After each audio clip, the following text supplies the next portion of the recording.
اعوذ باللہ من الشیطان الرجیم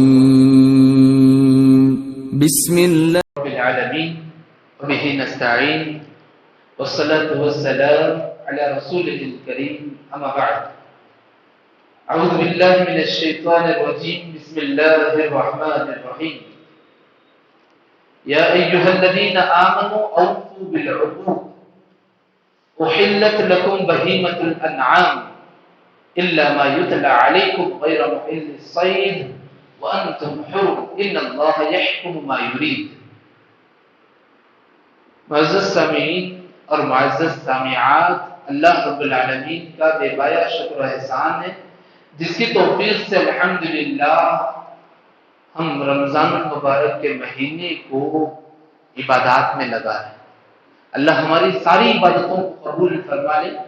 اللہ رب العالمین ہمیں ہر نیکی کو نیکی سمجھ کر کے کرنے کی توفیق نصیب فرمائے، اور اللہ رب العالمین ہمارے ہر نیکی کا بدلہ ہمیں نصیب فرمائے، آمین۔ درود و سلام پیارے نبی صلی اللہ علیہ وسلم پر، جنہوں نے ہمیں ایک کامیاب زندگی گزارنے کا طریقہ، آداب، سلیقہ بتایا، اور قرآن مجید جو اللہ کا نازل کردہ کتاب ہے اس کے سارے اسباب کو مومنین کے لیے پڑھ کر کے سنایا۔ اللہ ہمیں ان اسباب کو جاننے کی توفیق نصیب فرمائے، آمین۔ تو کل کون سی سورت سن رہے تھے؟ سورۃ النساء، تقریباً جو ہے تکمیل تک پہنچ گیا تھا، اور اب یہاں سے جو ہے سورہ نمبر 5 سورۃ المائدہ انشاءاللہ سنیں گے۔ ایک عربی زبان کا لفظ ہے مائدہ، المائدہ، ٹھیک۔ اس کے معنی کیا ہے؟ ایک سورت کا نام ہے، اور یہ سورت جو ہے تقریباً مدنی معاشرے میں نازل ہے۔ مکی صورتیں، مدنی صورتیں جو تقسیم کی گئی ہیں، اس سورت کا شمار جو ہے مدنی صورت میں ہوتا ہے، جس میں تقریباً اللہ رب العالمین نے ایک اسلامی زندگی گزارنے کے لیے بنیادی قوانین کیا کیا ہے یہ بتائے۔ اس سے پہلے جو سورہ بقرہ پڑھے یہودیوں کی، سورہ آل عمران پڑھے عیسائیوں کی نافرمانیاں، مخالفتیں ہوئی، سورۃ النساء پڑھے کہ ہم اپنے گھر کو کیسے سنوار سکتے ہیں، یہ باتیں آئیں۔ سورۃ المائدہ میں اپنے سماج کو جو ہے کس طریقے سے صحیح رخ پر لا سکتے ہیں، وہ سارے پیغامات ہیں۔ اور اس صورت میں اللہ نے یہودیوں کی، عیسائیوں کی جو غلط بیانی اور تحریف، یہ ساری چیزیں تھیں، اللہ نے جو ہے ساری چیزوں کو اجاگر کیا، اور دین اسلام کی اہمیت کیا ہے اس صورت کو بتا دیا۔ سمجھ میں آ گیا سورۃ المائدہ میں کیا لیسن ہے کہ ہم ایک سماج کو کن کن چیزوں کی ضرورت ہے، وہ ساری چیزیں جو ہے اس صورت میں اللہ نے بتا دی ہے۔ اس صورت جو ہے تقریباً سورہ حدیبیہ یعنی تقریباً 6 ہجری یا 7 ہجری صلح حدیبیہ کے موقع کے بعد جو ہے اس کی آیتیں نازل ہوئی۔ اور آپ کو معلوم ہونا چاہیے قرآن مجید کی سب سے آخری سورت جو ہے سورۃ النصر ہے، لیکن اس سے پہلے جو ایک آیت نازل ہوئی دین کو مکمل کرنے کے سلسلے میں، وہ آیت کس میں ہے؟ سورۃ المائدہ، سورۃ المائدہ۔ اور مختلف علماء کے اقوال ہیں سورۃ المائدہ کے تعلق سے، انشاءاللہ وہ بھی جانیں گے۔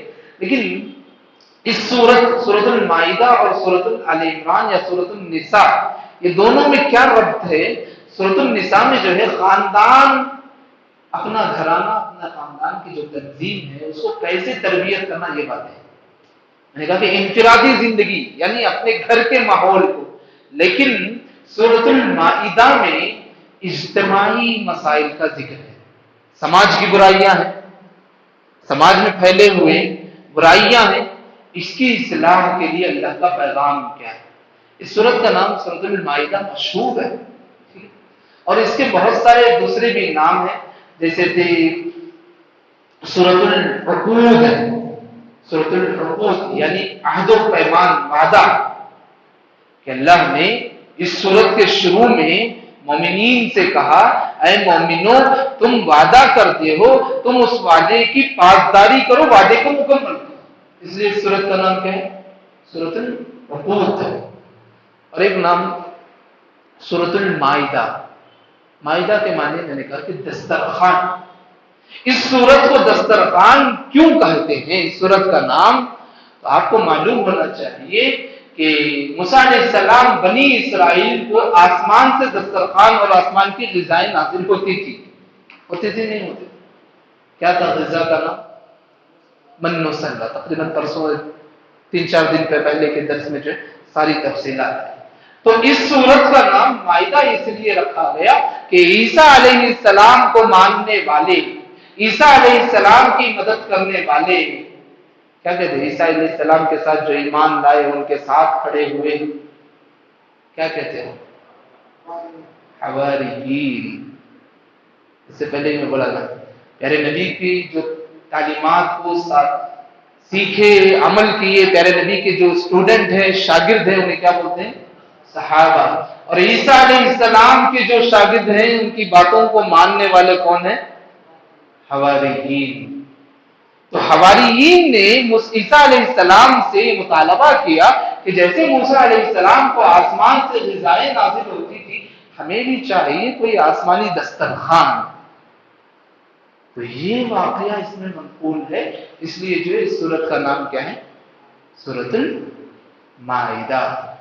اسی لیے اس سورت کا نام کہتے ہیں سورۃ المائدہ. اور آپ کو معلوم ہونا چاہیے اس سورت کی اہمیت کیا ہے. ہم سیکھ رہے ہیں اس سورت کو، اس سورت کو جب سیکھ رہے ہیں تو اس کی تھوڑی اہمیت سمجھ رہے ہیں.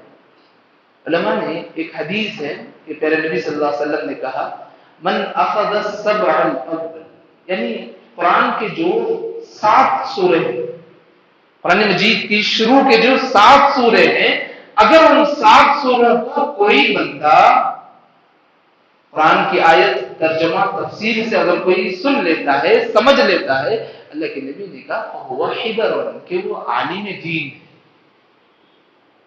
عالم دین ہے یعنی اس کے پاس اس کی زندگی کے لیے جو ضروری تعلیم ہے وہ آ گئی. اور وہ تعلیم کون سی سورت میں؟ سورۃ المائدہ. کتنے سورے ہیں؟ 7 سورے.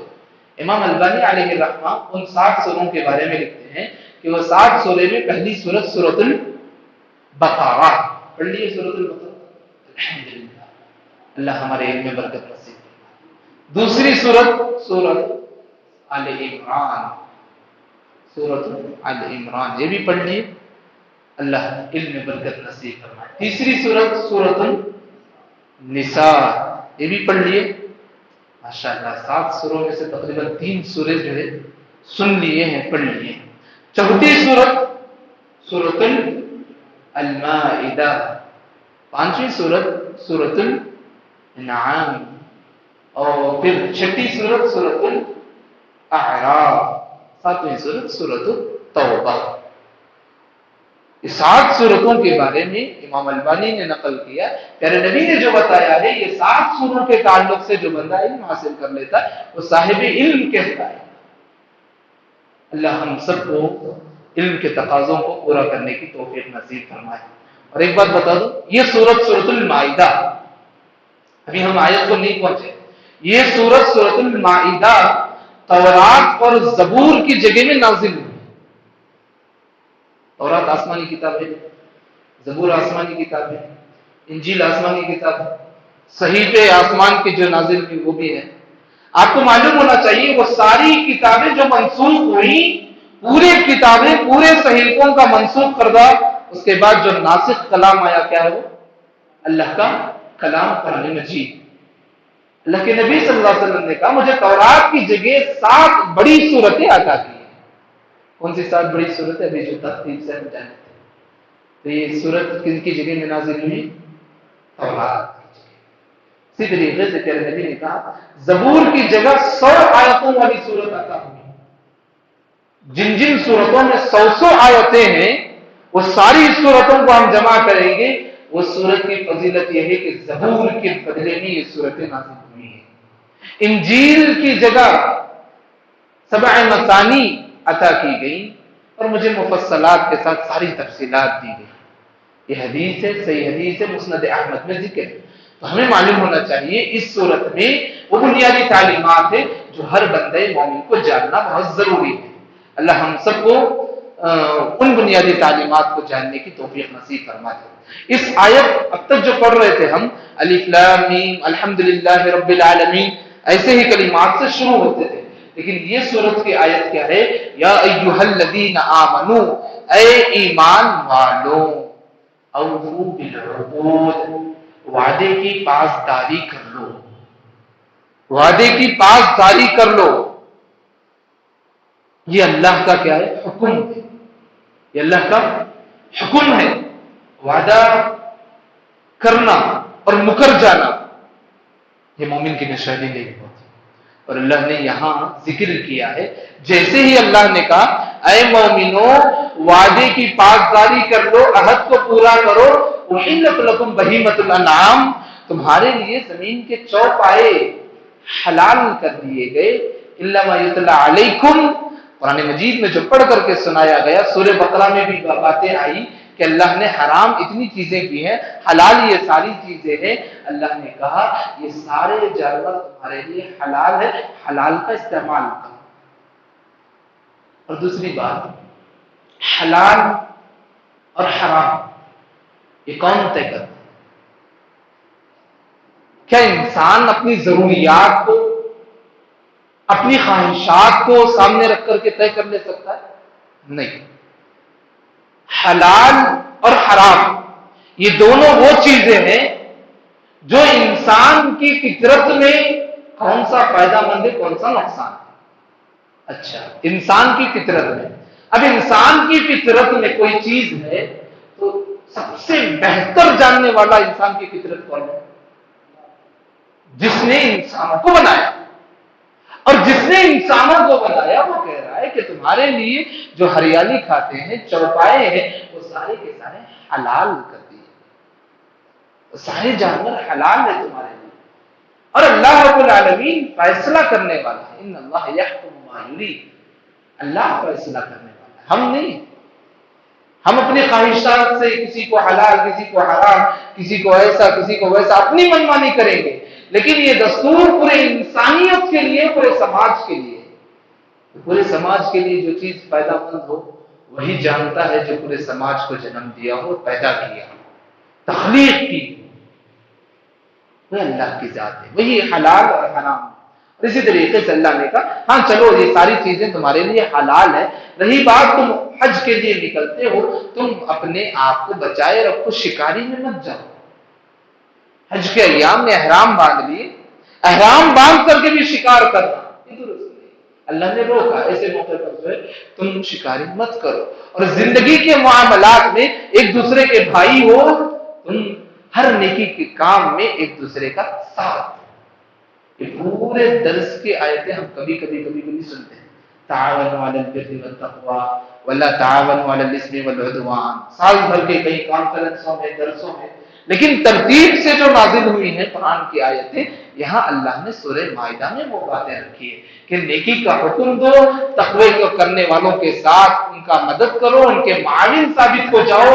ہاں، جو لوگ برائی کرتے ہیں، دشمنیاں نبھاتے ہیں، سماج میں فساد برپا کرتے ہیں، ویسے لوگوں کا ساتھ مت دو، ویسے لوگوں کا ساتھ مت دو۔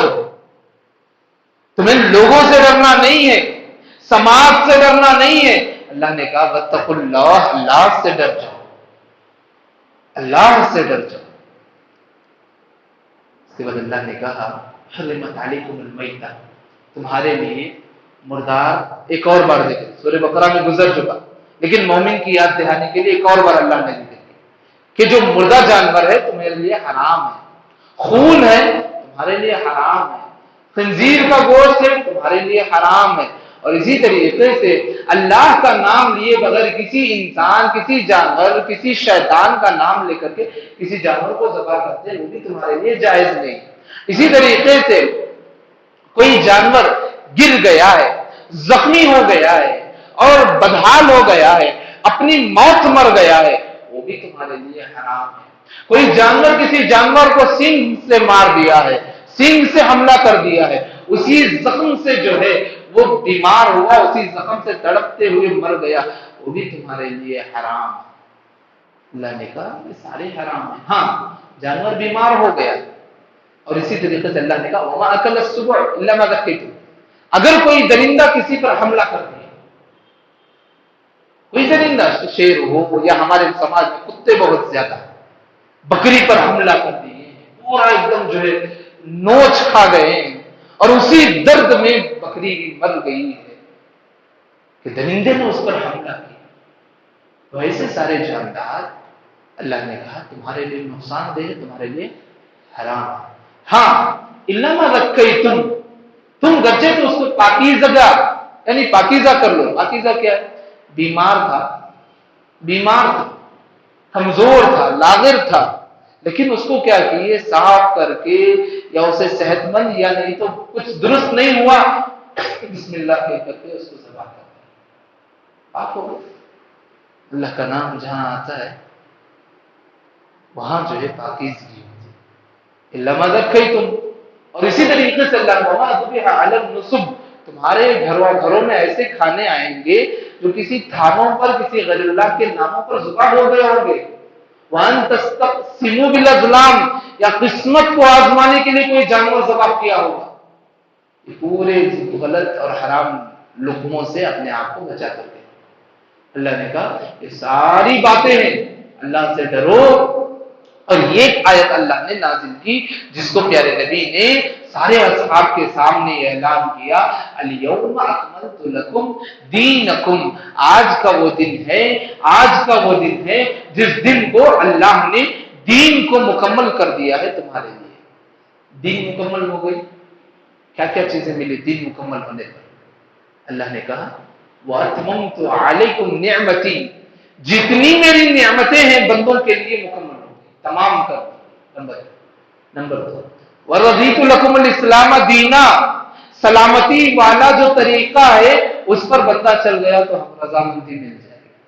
2 چیزیں ہو، اس کے بعد اللہ جو ہے مومنین سے خطاب کیا کہ تمہیں جو ہے حلال کے بارے میں سوال کیا جائے گا، حرام کے بارے میں سوال کیا جائے گا، تمہیں چاہیے اپنے آپ کو، اپنے نفس کو بچا کر کے رکھے، اپنے آپ کو بچا کر کے رکھو۔ اور اللہ نے یہاں باتیں ذکر کرتے ہوئے ایک بات کہی، اگر کوئی کتا شکاری کے لیے جاتا ہے، شکاری کتے ہوتے جو شکاری نہیں ہے، گلی کا ہے، آوارہ ہے، جنگلوں کا ہے، درندہ ہے، ویسا کتا اگر کسی جانور پر حملہ کر دے وہ جانور کھانا جائز نہیں۔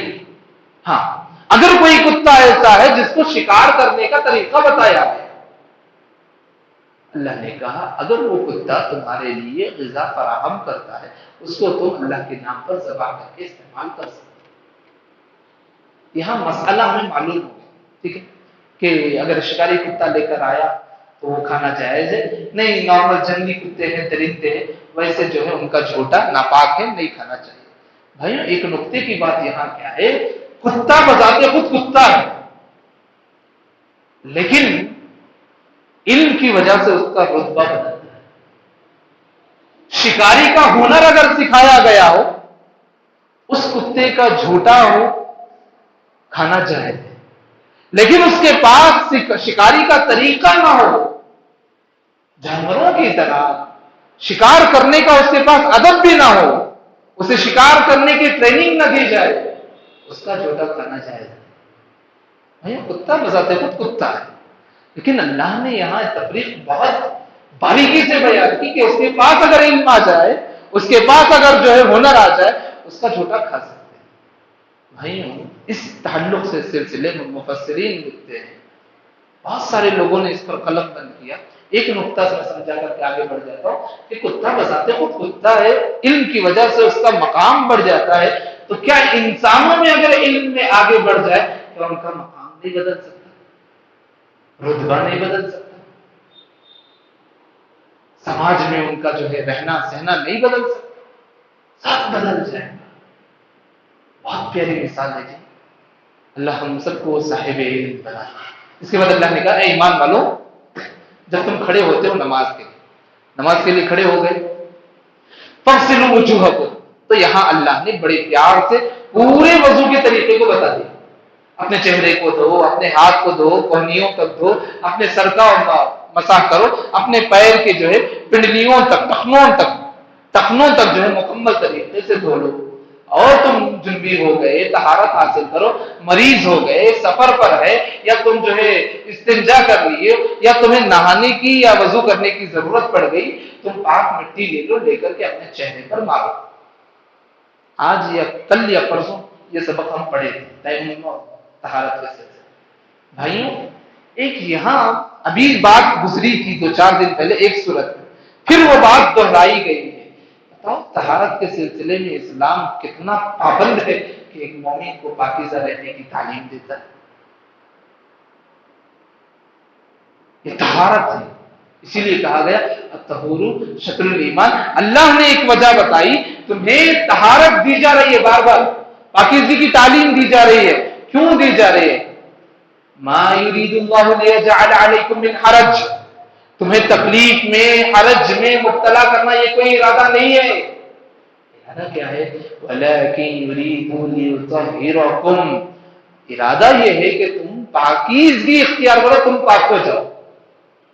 تمہاری پاکیزگی مقصد ہے بار بار طہارت کا ذکر کرنا۔ وَلِيُتِمَّ نِعْمَتَهُ عَلَيْكُمْ لَعَلَّكُمْ تَشْكُرُونَ، اور تمہارے لیے انعامات بھی دیے جاتے تاکہ تم شکر گزار بندے بن جاؤ۔ یہاں ایک اور نقطہ، علمی نقطہ بھائی، تھوڑا غور سے سنو کہ اللہ نے پاکیزگی کے لیے پانی بتایا، پانی نہ پاؤ تو تیمم بتایا۔ یہ مومنین کے لیے بڑا انعام ہے، یہ مومنین کے لیے بڑا انعام ہے۔ پانی نہیں پا رہا ہے، پانی استعمال کے قابل نہیں ہے، تو تم سیدھے سادھے صاف مٹی لے کر کے تیمم کرنا۔ اللہ نے کہا یہ پورے انعامات تمہیں دی جا رہی ہے، وجہ کیا معلوم؟ لعلکم تشکرون، تاکہ تم شکر گزار بندے بنو، اللہ کے شکر گزار بندے بنو، یہ تمہارا مقصد ہے۔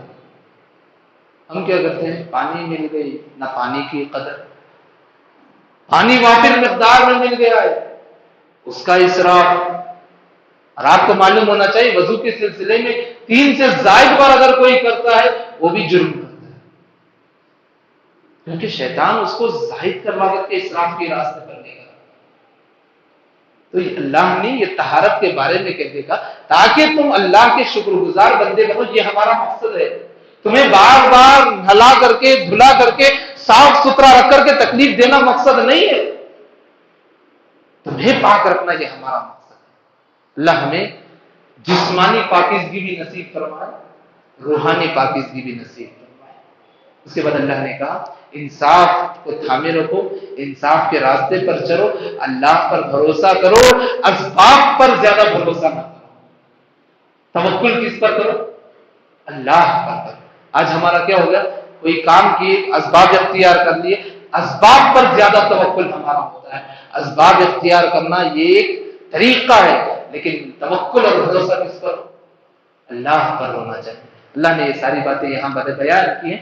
اس کے بعد اللہ رب العالمین نے مومنین سے کہا نبی کا طریقہ کیا ہے؟ تم دین کے راستے پر چل رہے ہو، دوسروں کو بلا رہے ہو، 2 چیزوں کو سامنے رکھو۔ کبھی تمہیں قوم کو سمجھانے کے لیے بعض چیزوں سے ڈرانا ہوتا ہے، یہ ایک داعی کی صفت ہوتی ہے۔ کبھی قوم کو خوشخبریاں دینی ہوتی ہے، یہ داعی کی صفت ہوتی ہے۔ اللہ نے کہا کل قیامت کے دن بعض لوگ آئیں گے، کہیں گے کہ ہمارے پاس کوئی نبی نہیں آیا، اور کہیں گے کوئی ڈرانے والا نہیں آیا، کوئی خوشخبری دینے والا نہیں آیا۔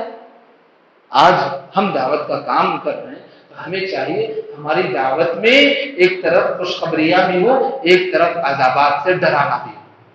ہماری زندگی اور ہمارے دوستوں احباب میں جو اصلاح کر رہے ہیں، ایک طرف جنت اور مومنین کے لیے جو انعامات ہیں ان کا بھی ذکر ہو، ایک طرف مشرکین، کفار اور انکار کرنے والے، اللہ اور اس کے رسول کے راستے پر نہ چلنے والوں کے لیے جو عتابات بتائے، ان باتوں کو بھی ہمیں سامنے رکھنا چاہیے۔ اس کے بعد اللہ نے ہمیں حسد سے روکا ہے۔ کس سے روکا ہے؟ حسد تو معلوم ہے نا، اس کا ڈیفینیشن یہاں ذکر کرنے کی ضرورت نہیں۔ آپ کو معلوم حسد کتنی بڑی بیماری ہے، اس کا جرم کتنے قباحت کے ساتھ ذکر ہے۔ زمین میں سب سے پہلے، زمین میں جو سب سے پہلے قتل ہوا کس کی وجہ سے ہوا؟ معلوم کس کی وجہ سے؟ حسد کی وجہ سے۔ اللہ نے کہا 2 بھائی تھے، دونوں نے نظر مانگی، ایک کی نظر پوری ہو گئی، دوسرے کی نظر پوری نہیں ہوئی، دوسرا اپنے بھائی سے جلنے لگا۔ حابیل اور قابیل کا واقعہ، اشارہ دیا اللہ نے، نام نہیں ذکر کیا یہاں پر، اشارہ دیا. ایک بھائی دوسرے بھائی پر حسد کرنے لگا، جلنے لگا، اور یہاں تک کہ زمین پہ سب سے پہلا خون اور فساد کا سبب کون بن گیا؟ حاسد. تو حسد ہمارے گھرانوں کو، ہمارے خاندانوں کو، ہمارے سماج کو، ہمارے معاشرے کو اجاڑ کے رکھ دیتا ہے. اسی لیے حسد سے بچو. اللہ نے جو نعمتیں دی ہیں ان نعمتوں کو دیکھ کر کے شکر ادا کرو. ہاں، جو نعمتیں اللہ نے دوسروں کو دی ہیں اللہ سے دعا کرو، یا اللہ تو نے وہ نعمت انہیں بھی دی ہے، ہمیں بھی ضرورت ہے، ہمیں بھی. اللہ سے مانگو، یہ دعا ہے. یا اللہ تو نے جو نعمت انہیں دی ہے وہ نعمت ان سے چھین کر کے صرف مجھے دے دے، یہ حسد ہے، یہ دعا نہیں. دونوں میں تھوڑا سا فرق ہے. جو نعمتیں انہیں دی ہیں انہیں بھی دے، ہمیں بھی دے، یہ دعا. صرف ہمیں دے انہیں نہ دے، یہ حسد ہے. اللہ ہمارے سوچ میں، ہمارے فکر میں اسلامی سوچ نصیب فرما دے. اس کے بعد اللہ نے چور کے بارے میں کہا، چور ہو کہ چور بھی ہو، اگر چوری کرتے ہیں تو اس کے لیے کیا احکامات جاری کیے جائیں گے، اس کے سارے مسائل اللہ نے جو ہے یہاں ذکر کیے ہیں. اس کے بعد اللہ رب العالمین نے کہا مصیبت ہے، تمہارے لیے مصیبتیں آ رہی ہیں، بار بار ایک چھوٹی مصیبت وہ پار کرتے ہیں، بڑی مصیبت آ جاتی ہے. اللہ نے کہا وَإِن تَوَلَّوْا، تم اعراض کرتے ہو، فَاعْلَمْ، جان جاؤ، انما یرید اللہ، اللہ رب العالمین ان یصیبہم، تمہیں ایک مصیبت میں داخل کرے گا. کیوں؟ ببعض ذنوبہم، تمہاری بعض غلط گھٹیا گناہوں کی وجہ سے، غلط گھٹیا گناہوں کی وجہ سے تمہیں جو ہے مصیبتوں میں ڈالا جائے گا. کون ہے گھٹیا گناہگار؟ اللہ نے کہا وَإِنَّ كَثِيرًا مِّنَ النَّاسِ لَفَاسِقُونَ، تم دیکھو تمہارے سماج میں کتنے ہیں جو مومن ہیں فاسق ہیں. اللہ نے کہا بہت سارے لوگ، بہت سارے لوگ، ان كثيرا من الناس لفاسقون، حکم الجاہلیہ یبغون، وہ جاہلیت کے طریقے کو تلاش کرتے ہیں، اسلام کے طریقے کو نہیں، جاہلیت کے طریقے. ومن احسن من اللہ حکما لقوم یوقنون، یقین رکھنے والے قوم کے لیے اللہ سے بڑا کوئی حاکم ہے نہیں. ہم حاکم بولتے ہیں، فیصلہ بولتے ہیں، ہمارے دماغوں میں ایک بڑا سا جو ہے کٹہرا آ جاتا ہے، قاضی صاحب آ جاتے ہیں، سارے آ جاتے ہیں. نہیں جی، فیصلہ چھوٹا ہو کہ بڑا ہو، فیصلہ فیصلہ. اپنے نفس کے تعلق سے، اپنے گھر کے تعلق سے، اپنی بچی کے تعلق سے، کاروبار کے تعلق سے، فیصلہ فیصلہ. وہ فیصلہ ہمیں کرنا ہے اللہ کے حکم کے مطابق. وہ فیصلہ اللہ کے حکم سے مطابق نہ کریں گے تو ظالم ٹھہرائے جائیں گے. اللہ نے اس صورت میں 3-4 جگہ ذکر کیے ہیں کہ جو اللہ کے حکموں کو نہیں مانتے، من مانی فیصلے کرتے ہیں، وہ ظالم ہے، وہ فاسق ہے، وہ خسارہ اٹھانے والا. 3 جگہ الگ الگ. اللہ ہماری حفاظت فرما دے. اس کے بعد اللہ نے کہا دین سے پھر جانے، تو یاد رکھو تمہارے لیے جو ہے تم دین سے پھر جاؤ گے، تم دین سے پھر جاؤ گے. اللہ نے کہا آمنو من یرتد منکم، تم میں سے کوئی لوگ، ایک سماج دین سے پھر جائے گی. یاد رکھو تم دین سے پھر جاؤ گے، دین کا کچھ نقصان نہیں ہوگا. وسوف یأتی اللہ بقوم یحبهم ویحبونہ، ہم ایک ایسی قوم کو لائیں گے جو تم سے زیادہ دین کو چاہنے والے ہوں گے، تم سے زیادہ اللہ کو چاہنے والے ہوں گے، اور اللہ ان کو چاہنے والا ہوگا. اللہ ہمیں دین فراموشی سے حفاظت کرتا ہے. عزت فراموشی الگ، سب فراموشی الگ، نعمت فراموشی الگ. دین فراموشی کے تعلق سے اللہ نے کہا تم دین کو انکار کرو گے کوئی بات نہیں، نقصان میں تم رہو گے. ہم ایک ایسی قوم کو، ایسی سماج کو پیدا کریں گے جو اللہ کو زیادہ چاہنے والے ہوں گے، دین کو زیادہ چاہنے والے ہوں گے. اللہ سے دعا کرو یا اللہ ہمیں جب تک زندگی دے داعیانہ زندگی نصیب فرما دے، اس مصلحانہ زندگی نصیب فرما دے. اللہ ہمیں جب تک زندگی نصیب فرما دے دین پر استقامت والی زندگی نصیب فرما دے. ہمارے قحط کے ایام دین پر استقامت کے، نعمتوں میں ایام دین پر استقامت کے، مالداری کے ایام دین پر استقامت کے ساتھ. اللہ رب العالمین ہر خوشی میں ہمارے لیے دین کے راستے پر چلنے کی توفیق نصیب فرما. ہر غم اور ماتم منا رہے ہیں، دین کے دائرے میں رہ کر کے ماتم منانے کی توفیق نصیب. ہر خوشی منا رہے ہیں، اللہ ہمیں دین کے دائرے میں رہ کر کے منانے کی توفیق نصیب فرما دے. اللہ رب العالمین ہمیں اللہ کے کلام پاک کو سمجھنے کی توفیق نصیب فرما دے اور پھر اس کو اپنی زندگی میں نافذ کرنے کی توفیق نصیب فرما دے. آمین یا رب العالمین. سبحانک اللہم و بحمدک اشہد ان لا الہ الا انت استغفرک و اتوب الیک.